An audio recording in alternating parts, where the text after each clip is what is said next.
वो सबस्क्रिप्ट और super script ऐसे करेंगे तो हमको बताना है कि जो शिफ्ट के बाद वाला जो यूज होगा वो एज अ सुपर स्क्रिप्ट है ना, और ये जो हम लोग शिफ्ट के नीचे वाला जो यूज करते हैं वो एक्चुअली वो सबस्क्रिप्ट और सुपर स्क्रिप्ट करने से समझ नहीं पाते, बट कंप्यूटर में वो यूज़ करते हैं। उसके अकॉर्डिंग बताते हैं कि सुपर स्क्रिप्ट आप कहाँ यूज़ करते हो, पावर में, सब स्क्रिप्ट कहाँ यूज़ करते हो, तो मैं नीचे होता है। तो ठीक है, फार्मूला में सब स्क्रिप्ट और आयंस के केस में सुपर स्क्रिप्ट प्लस जो भी उसका चार्जेस है वो इनका अरुणा मैडम का भी जैसे एल्युमिनियम लिखना है तो वो एक कैपिटल ही लिखता है, तो इसके लिए क्या किया जाए? एक ही है तो एक ही कैपिटल लिख देगा। हाँ, तो फिर सर उसको कुछ चैलेंज नहीं इसमें है सर, वो माने थोड़ा बताना पड़ता है बच्चों को, जैसे कि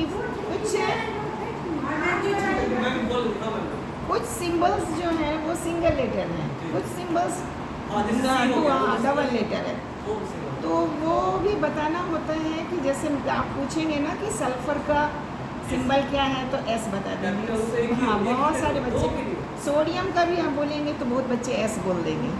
हाँ, तो हाँ, एक बच्चे ने अभी हम लोगों के यहाँ एग्जामिनेशन में एनए को कटवा कर एसओ करवा दिया दूसरे को। सोडियम एक ने लिखा था एनए, बगल वाले ने पता नहीं कैसे भी बगल वाले ने उसको कहा नहीं एनए नहीं सोडियम का एसओ होता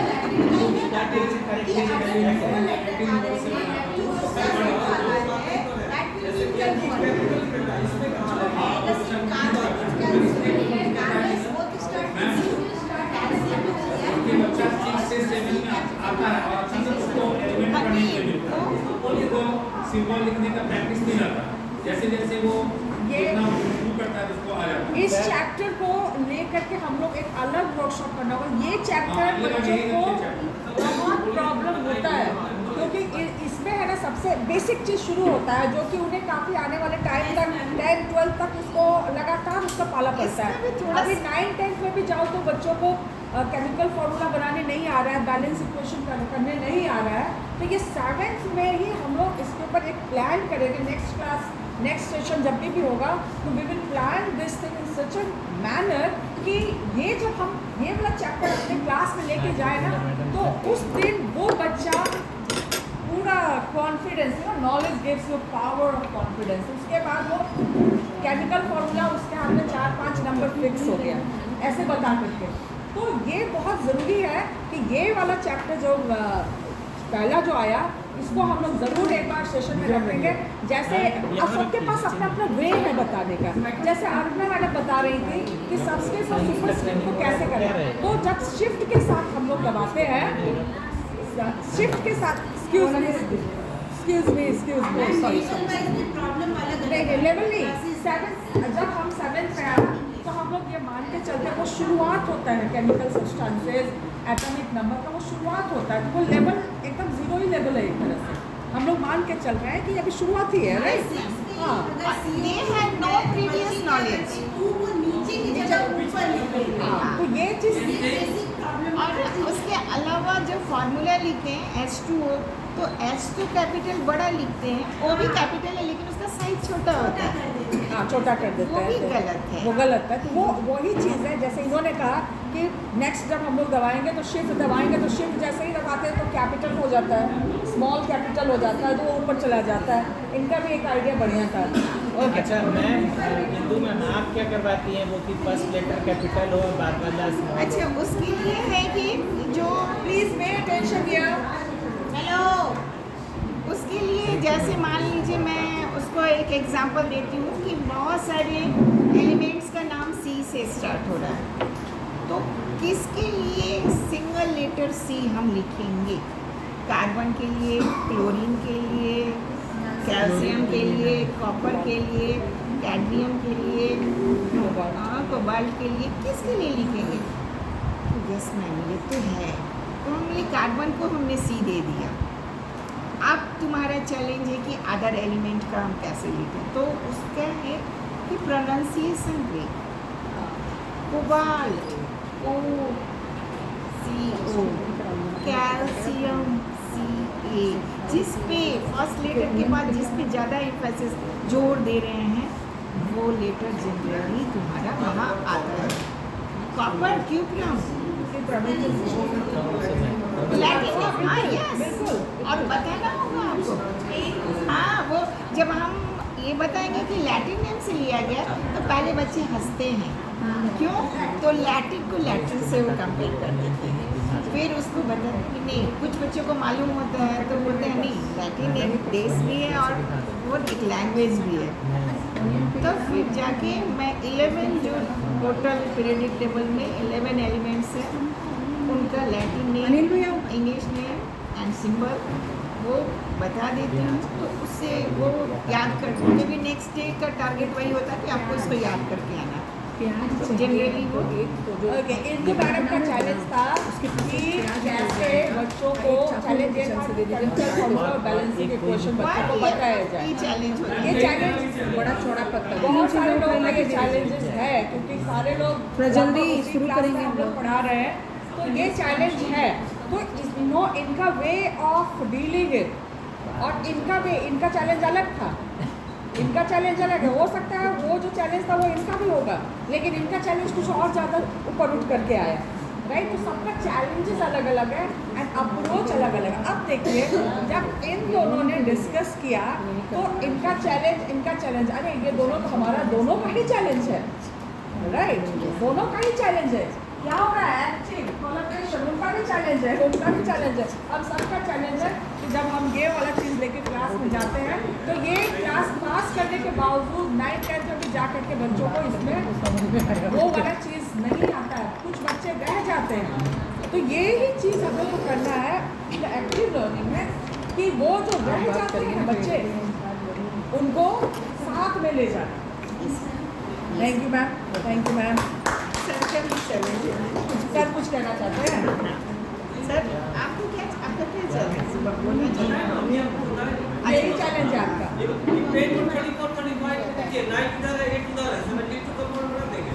7 क्लास बुक में दिया हो, लेकिन फिर भी बच्चे लिखते हैं यार तो क्या चीज़? 34 35 में नहीं सर, उसके लिए हम लोग ने वो वही किया है कि मतलब 4 पॉजिटिव आयन दे दिए, 4 नेगेटिव आयन।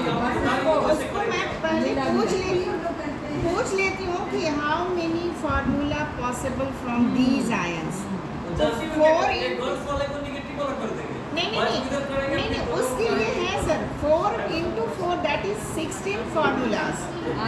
और ये मैं मैग्नेट और इलेक्ट्रिक करंट के थ्रू उसको बताती हूँ। क्या कभी 2 पॉजिटिव चार्ज बाइंड हो सकते हैं? नहीं। 2 नॉर्थ पोल एक साथ आ सकते हैं? नहीं। तो सिमिलरली एक पॉजिटिव और एक नेगेटिव से ही तुम्हारा कोई कंपाउंड बनेगा। 2 पॉजिटिव सेलेक्ट कर लोगे तो नहीं होगा, 2 नेगेटिव लोगे तो नहीं। उसको आप उन लोग के प्रीवियस नॉलेज से जोड़ दीजिए। अपार्ट फ्रॉम दिस हम लोग को ये भी ध्यान में रखना है कि ये जो चैप्टर है बच्चों का इनिशियल स्टेज में है, तो हम लोग उसको बहुत आगे नहीं जाएंगे और कायदे से मतलब इसमें दिया हुआ है क्या ये जो कॉन्फ़िगरेशन है, कॉन्फ़िगरेशन नहीं दिया, इलेक्ट्रॉनिक कॉन्फ़िगरेशन। और जब यहाँ पर पॉजिटिव नेगेटिव की बात आती है तो बच्चे ये भी पूछते हैं कि पॉजिटिव कहाँ से है, नेगेटिव कहाँ से है। अभी हम लोग को मेटल नॉन मेटल का कॉन्सेप्ट नहीं है, अभी हम लोग को सिर्फ केमिकल फॉर्मूले पर फोकस करना है, राइट। तो हम लोग शुरुआत में ये कर सकते हैं कि भाई अभी आप इतना करो 1 से 20 तक का केमिकल फॉर्मूला और कॉन्फ़िगरेशन हम लोगों को बता दें 1 से 20 टेस्ट करने के उसके बाद, क्योंकि उसके बाद तो थोड़ा सा अलग हो जाता है। और वो जो चार्ट है उस चार्ट का एज मेनी टाइम्स प्रैक्टिस कराने की कोशिश करें सर। ये जो चैप्टर है ये पहली बार केमिस्ट्री का 7th क्लास में बच्चों के सामने है, इसलिए बच्चों में घबराहट होती है। तो उसकी घबराहट कैसे कम करें, फोकस इस पर होना चाहिए। जैसे केवल इंट्रोडक्शन देना है। इस चैप्टर में एटम क्या है, एटम के बारे में उसको यहीं से स्टार्ट हो गया, यहाँ पढ़ाई स्टार्ट किया है। अब जब तक पढ़ेगा तब तक एटम पढ़ना है, मॉलिक्यूल्स कैसे पढ़ना है, एलिमेंट कैसे पढ़ना है, उसके कंपाउंड कैसे पढ़ने हैं। हम अपने बच्चों को क्लास में अगर इस तरह पढ़ाएंगे तो शायद बेनिफिशियल होगा। सर आपका चैलेंज क्या है? चैलेंज ये है हाँ। कि जब बच्चे क्लास में आते हैं 7 क्लास के बच्चे, तो वो एलिमेंट नहीं समझते हैं, वो कंपाउंड नहीं समझते हैं, वो आयंस नहीं समझते हैं। जैसे MgO लिखते हैं तो MgO लिख दिए, ठीक है, लेकिन Na2O में उसको कंफ्यूजन हो जाता है। हाँ, उस टर्म को कैसे हम उसको सॉल्व करें, इस प्रॉब्लम को कैसे सॉल्व आपका करें। यही प्रॉब्लम था, यही प्रॉब्लम नहीं, मेरा दूसरा प्रॉब्लम। हाँ, आप अपना प्रॉब्लम बताइए, अपना चैलेंज। मेरा चैलेंज है कि मेरी क्लास में बहुत सारे बच्चे हैं, मतलब 56 हैं, उसमें 2 ऐसे बच्चे हैं जो स्लो लर्नर है और राइटर भी है। वो बहुत धीरे लिखता है और बहुत कम पढ़ता भी है, पीछे बैठा भी जाता है और चुपचाप रहेगा ना, कोई इधर उधर कुछ नहीं करेगा। पेरेंट्स का चैलेंज क्या है कि हम बच्चों को भेजते हैं स्कूल, थोड़ा इसको इन्वॉल्व कीजिए, पढ़ाई में भी कीजिए या और भी मैंने एक्टिविटी में जो है करिकुलम में इसको इन्वॉल्व कीजिए। पेरेंट्स का चैलेंज है। मेरा चैलेंज क्या है कि जो मेरा सिलेबस है उसको जब हम आगे बढ़ाते हैं तो थोड़ा पीछे रह जाता है। तो इस प्रॉब्लम को हम कैसे लिए और इसका सॉर्ट आउट कैसे किए और ये हम अपने मैंने फ्रेंड लोगों से कैसे शेयर करेंगे, ये मेरा आज का थीम है। तो है कि स्लो लर्नर जो चिल्ड्रेन हैं, तो मेरी क्लास में 2 ही बच्चे हैं, तो इसमें जो प्रॉब्लम है वो है कि वो धीरे लिखता है और धीरे पढ़ता भी है। तो सबसे पहले हम इसके पेरेंट्स से बात की। न्यू क्लास है, पेरेंट्स से पूछे कि ये पिछले क्लास में भी ऐसा ही था या ये प्रॉब्लम मैंने शुरू से है या अभी हुआ है। हो सकता है कोई चैप्टर ऐसा हो कि जो उसको समझ में नहीं आ रहा, तो वो नहीं लिखने का मन करता है, इसलिए नहीं लिखता है। नहीं, ये प्रॉब्लम इसका है जब से इस स्कूल आया है। ठीक है, उसके बाद है कि अब इसके लिए क्या किए, मेरे स्ट्रेटजी क्या है, इसको कैसे चेंज करें धीरे धीरे। तो चाइल्ड साइकोलॉजी में हम पढ़े हैं B.Ed में, वहाँ दिया हुआ है कि बच्चों में अगर इस तरह के प्रॉब्लम हैं तो बच्चों को थोड़ा सा हमको बच्चा बन जाना है, मतलब उसके लेवल में आ जाना है, और तब उसको अगर हम उसको ग्रो अप करने का कोशिश करेंगे तो अच्छे से करेगा। जैसे राइटिंग स्किल है तो उसको हम बोलेंगे कि आप जरूरी नहीं है कि 5 क्वेश्चन लिखिए, आप 2 ही क्वेश्चन लिखिए। जैसे ऑब्जेक्टिव क्वेश्चन है, अगर आप ऑब्जेक्टिव क्वेश्चन बना लेते हैं, fill in the blanks, true and false, MCQ, ये सब क्वेश्चन बना लेते हैं, आप पासिंग मार्क्स तो ले आए। अब है कि आप ग्रेड को कैसे बढ़ाओगे, तो उसके लिए अब है कि short question answer in 1 words, उसको अगर बना लिए डिफरेंशिएट बिटवीन, उसके बाद डिफाइन द टर्म्स, उसके बाद draw neat and clean diagram, इतना भी अगर आप कर लिए तो आप 75% मार्क्स ला सकते हैं। डिफिकल्ट क्वेश्चन को टच नहीं करना है, उसको फिर धीरे धीरे उसको इम्प्रेस करेंगे।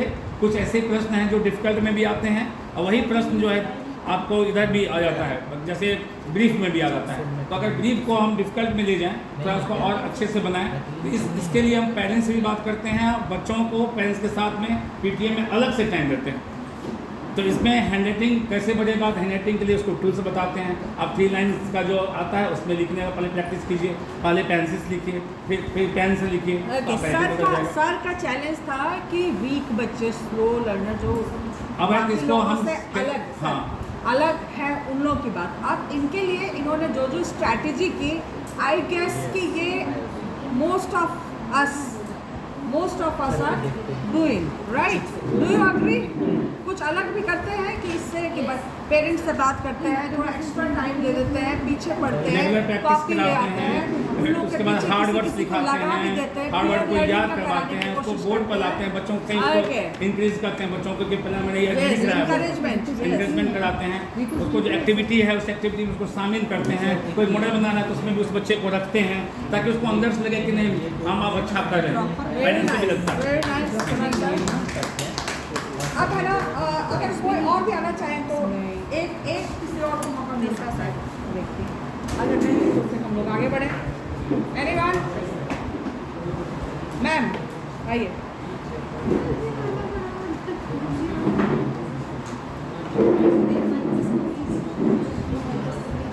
देखिए, learning is continuous process, be it in the educational front, in the classroom or out of the classroom or beyond the boundary of the school, process चलता रहेगा। Ma'am Good morning everyone.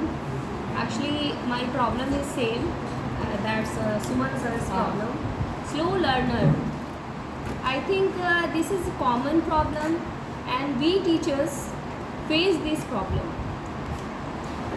Sir has told something that just we try to encourage the students either to give fill in the blanks, objective type Extra questions, questions. extra questions, objective type questions.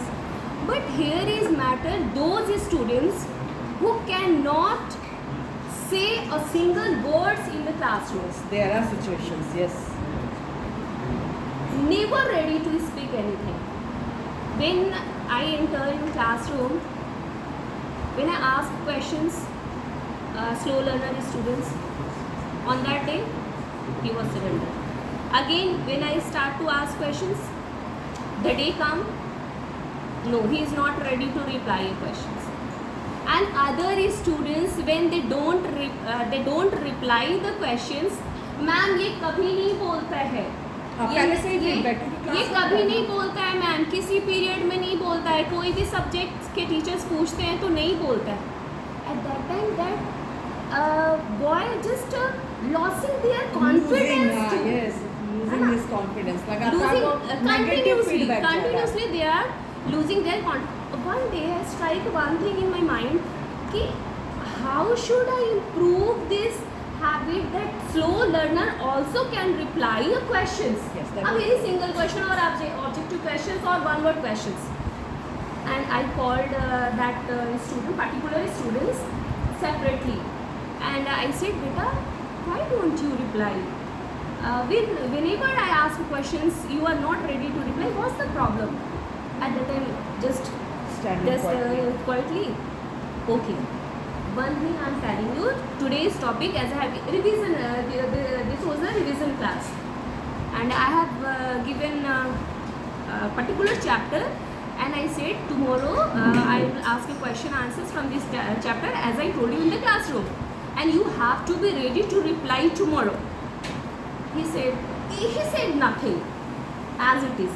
He was putting head down like this.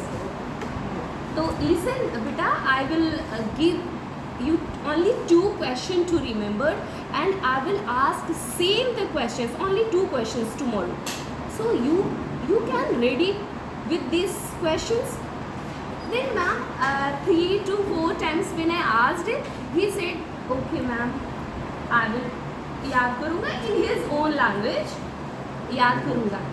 Next day I reached in the classroom, and my revision class was started, and I started to ask the questions to the students.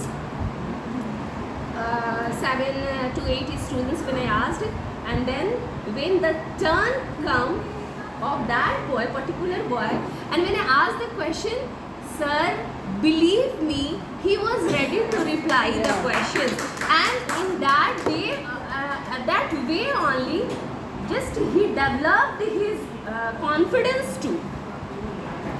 तो sir हम लोग सब हाँ तो motivational not a very tough questions we can ask, a very simple question. Just here is matter how to develop his confidence, how to be able to speak a single word in the classroom in front of their classmates or the teachers. So if we can do these things, we can slowly, day by day, the day will come when he is ready to reply all the questions. And it's true, the boy he is in the habit of to reply all the questions nowadays, and all the time, ma'am, can I reply this question, can I reply this? Very nice. What happens with us most of the time that Thank you. very nice, ma'am, very nice. Teachers they are the power of changing and transforming life. तो यहाँ पर क्या होता है ना कि जो negative feedback बच्चों among peers, जिसको बुलिंग भी कह सकते हैं, among peers पहले से ही जो साथ में पढ़ते आ रहे हैं, वो एक उसको शेल में बांध देते हैं, और शेल में बांधने के बाद क्या होता है ना कि उस शेल से वो बच्चा, क्योंकि हर बच्चा डिफरेंट होता है, सारे बच्चे डिफरेंट होते हैं, तो हर बच्चे को ट्रीटमेंट का तरीका भी अलग अलग होता है. तो ये हमारे हाथ में है कि हम उस लेवल पर जाके उन बच्चों के पास जाके उनका कॉन्फिडेंस गेन करें, उन्हें पॉजिटिव रीइंफोर्समेंट दें, पॉजिटिव फीडबैक जो उनको लगातार नेगेटिविटी मिल रही है. सारे teachers, most of the teachers भी समटाइम्स, हम भी इंसान हैं, टीचर्स के साथ भी हो जाता है, तो नहीं सुनाता है. जैसे स्टाफ रूम वगैरह में भी हमारा एक टॉपिक रहता है, अच्छा वो बच्चा बहुत बदमाश, वो बच्चा अरे कुछ बोलता ही नहीं, वो बच्चा अरे वो तो शानदार ही है. ऐसा बात चलते रहता है। तो हमारे दिमाग में भी कहीं ना कहीं एक कॉन्क्रीट आइडिया बनने लगता है कि इस बच्चे के पीछे मेहनत किया जाए। तो क्या होता है ना, समटाइम्स वो जो थोड़े से नीचे रहने वाले बच्चे में या कहाँ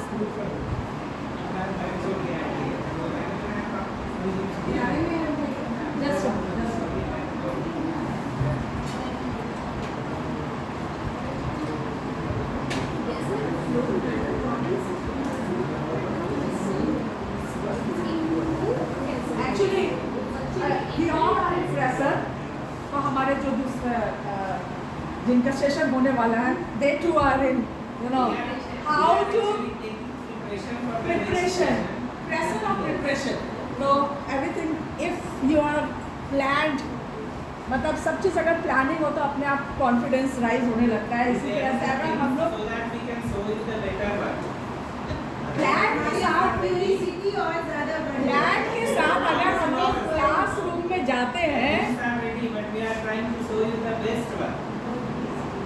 okay we are keeping our finger crossed कि अब बस इनका सेशन खूब सारा एक्टिविटीज़, बहुत सारा ये लोग साइंस का जो हमारा एक्टिविटीज़ बुक के अंदर में एक्टिविटीज़ है, they are going to bring it here, जो कि हम लोग समटाइम्स मिस कर जाते हैं या फिर सोचते हैं कि शायद ये डिफ़िकल्ट है। मतलब बहुत सारे एक्टिविटीज़ का हम लोग ये भी सोचते हैं कि शायद ये डिफ़िकल्ट है, नहीं हो पाएगा, बट बहुत सारा बहुत आसान होता है। तो going back to that original topic that is active learning, यहाँ पर हम लोग एक कॉन्क्रीट एक अपना दिमाग बना लेते हैं कि कोई बच्चे को बदला भी नहीं जा सकता है। लेकिन जैसे मैम ने कहा कि उन्होंने जो स्पेशल अटेंशन दिया, स्पेशल अप्रोच लिया और उसके बाद उस बच्चे में जो चेंज आया, आप जितने खुश हो रही है ना, आपको पता नहीं है कि आपने जादू किया हुआ है। इस बच्चे का लाइफ, एक इंसान को बदल देना, उसकी लाइफ में पॉजिटिव चेंज ले आना, अपने आप में कितना नोबल काम है। वो जो बच्चा लगातार शेल में था, लगातार परेशान था, उससे तो आपने एक बढ़िया चेंज लाया ना। तो it is all up to us कि हम उस चीज़ को, अपने पावर को कैसे इस्तेमाल करते हैं, राइट? कैसे? साधना मैडम आप आइए please come. You want to share something? You are sharing something? हाँ, चलिए अब आगे बढ़ते हैं। तो चैलेंजेस अभी तक आप लोगों ने जो भी शेयर किया, तो बाकी लोगों ने भी शेयर किया है, लेकिन अब आप लोग ये जान रहे हैं कि आपका प्रॉब्लम शायद मिलता जुलता है, शायद अलग है, या मोस्ट ऑफ द नहीं, कभी कभी बहुत डिफरेंट नहीं होता, क्योंकि किसी को वो सब्जेक्ट पढ़ाने में बहुत मजा आता है, मैम से वो सब्जेक्ट पढ़ना है, वो चैप्टर पढ़ना है, तो वो पर्टिकुलर टीचर को डिमांड करते हैं बच्चे कि वो मैडम अच्छा पढ़ा देंगे, वो सर अच्छा पढ़ा देंगे। तो सबका चैलेंज भी अलग अलग है, राइट? तो अब इसके बाद हम ये, इसमें क्या हुआ, ये जो एक्टिविटी हुआ, इसमें आपने देखा कि आप कोलैबोरेशन हुआ। तो ये जो एक्टिव लर्निंग होगा ना, उसका सबसे बड़ा चीज़ है, क्योंकि पहले ही कहा गया कि नॉट सॉलिट्यूड, तो यहाँ पर क्या हुआ, कोलैबोरेशन। और ये कोलैबोरेशन आप क्लासरूम में भी डिस्प्ले या एग्जीक्यूट कर सकते हैं। एक सिचुएशन, अलग सिचुएशन है,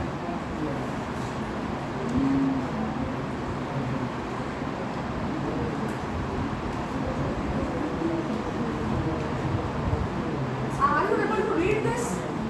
No, ma'am. नहीं पढ़ पा रहे? आप पढ़ पा रहे हैं? पढ़ पा रहे हैं?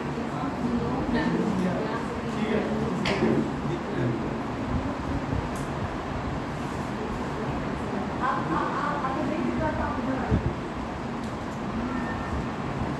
तो walk right.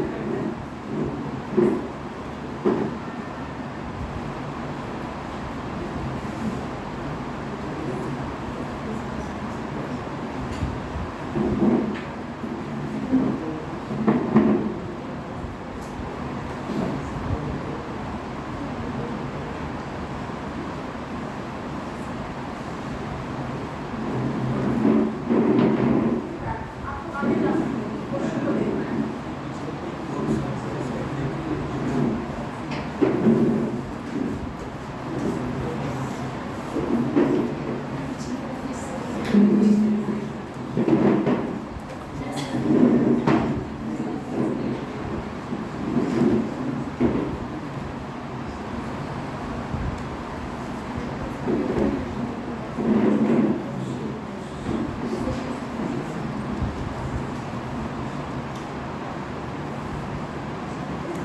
hard, but not right place at right place. Know what happens ना कि मेहनत हम लोग करते हैं, सुमन सर हम लोग मेहनत करते हैं ना, हम लोग बहुत मेहनत करते हैं, लेकिन क्या होता है ना कि sometimes we lose the direction. जो एक डायरेक्टेड लर्निंग के लिए जितना मेहनत हम लोग करते हैं, कभी कभी होता है ना, एक दो तरह का काम होता है, smart work and donkey work, right. मतलब हमें नहीं बोलना चाहिए, लेकिन कभी कभी ये होता है कि हम लोग किए जाने मेहनत, क्या रिजल्ट आ रहा है, अल्टीमेटली लर्निंग का होना चाहिए कि आउटकम क्या हो रहा है। Yes, ma'am. कितना घंटा आपने दे दिया उससे नहीं फ़र्क पड़ रहा है कि आपको क्या, उससे कितना आपने लर्निंग किया उससे फ़र्क पड़ रहा है। मैडम ने बहुत मेहनत की, वीडियो सर्चिंग में मेहनत की, एक बहुत शानदार वीडियो उन्होंने निकाला भी, लेकिन क्या हुआ, उन्होंने उसको डिसैमिनेट उन्होंने प्रॉपर नहीं किया। वो video could have been very useful. आजकल हमारा इंटीग्रेटेड क्लासरूम है, ऑनलाइन और ऑफलाइन, और इसमें ये एक जो हम लोग का टीचिंग एड है ना, इट्स अ पावरफुल टूल। इसमें पॉज करके आप पेन स्टाइलिस यूज़ करके एक एक चीज़ को आप उसको डिसइंटीग्रेट करके फिर इंटीग्रेट करा सकते हैं। तो ये बहुत ही शानदार वे उन्होंने शुरुआत की, लेकिन क्लास में क्या हुआ, उनका इन्वॉल्वमेंट बिल्कुल भी नहीं हो पाया। मेहनत उन्होंने किया। अब आपका क्या एडवाइस होगा कि ये इतना करने के बाद क्या होगा, क्या एडवाइस होगा, क्या क्या उसमें चीज़ किया जा सकता है। As a teacher you know very well कि उसके अंदर क्वेश्चन एयर दिया सकता था, बच्चों के बीच में डिस्कशन कराया जा सकता था, कोलैबोरेशन कराया जा सकता था, उन लोगों को बुला करके बोलने का मौका दिया जा सकता था। The number of activities could have been done. यहाँ पर 30 मिनट का उन्होंने वीडियो चला दिया। मैम 12 मिनट्स का जो था वो भी अलग था। हाँ, मैम 12 मिनट का भी चलाया जा सकता था। 30 मिनट्स 40 मिनट्स की क्लास में अगर 30 मिनट्स का वीडियो चल गया, टाइम कहाँ रहा पढ़ने का, Yes, ma'am. कुछ हुआ ही नहीं। तो video can be powerful tool, लेकिन not at the cost of teacher. ये टीचर का रिप्लेसमेंट नहीं हो सकता है, क्योंकि बच्चों को इन्वॉल्व, पैसिव नहीं कराना है, एक्टिव कराना है, उन्हें इन्वॉल्व कराना है कि ये सारा चीज़ आपने सीखना, इंगेज कराना है। तो दैट वाज उनका मेहनत था, लेकिन दैट मेहनत was not fruitful, it was not useful at all, effective, it was not effective in the classroom. ना अब देखिए 3 मिस्टेक्स उन्होंने क्या किया। Why do you think they are the mistakes? मैं नहीं बोलूँगी, मैम आप बोलिए। सुमन सर के जो आगे मैम बैठी हुई हैं,